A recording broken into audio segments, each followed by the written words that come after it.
In the seventh video for chapter 8 sources of business finance, today we will be discussing the last topic, that is international financing. Now, with the opening up of our Indian economy, it has been almost 3 decades from the year 1991. The Indian government have started allowing foreign investors to do business and foreign capital also to flow in a more easier manner.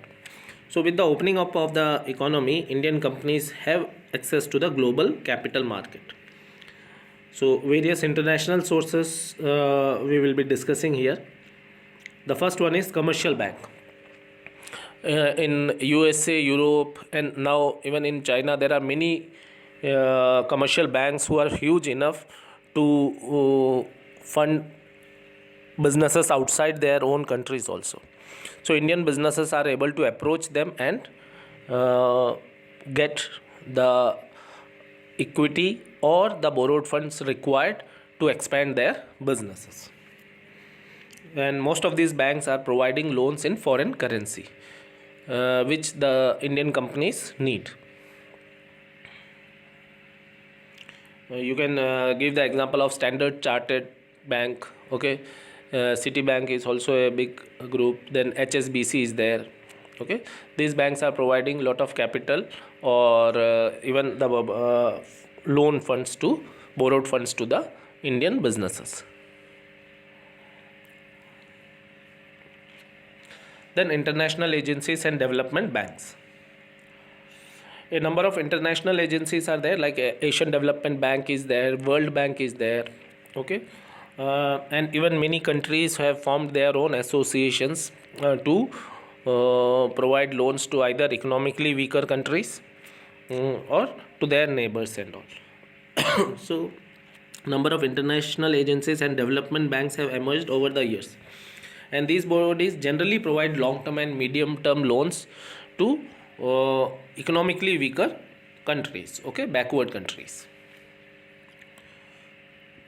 So example is International Finance Corporation, Exim Bank is there, Asian Development Bank is an example of that. Okay, World Bank is there.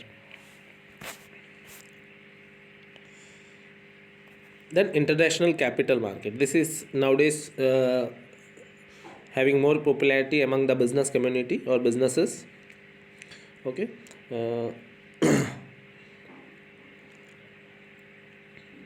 Okay. Now Indian companies, no, generally when we compare economies, the growth rate in India is much higher, and even the interest rate is much higher as compared to other developed nations.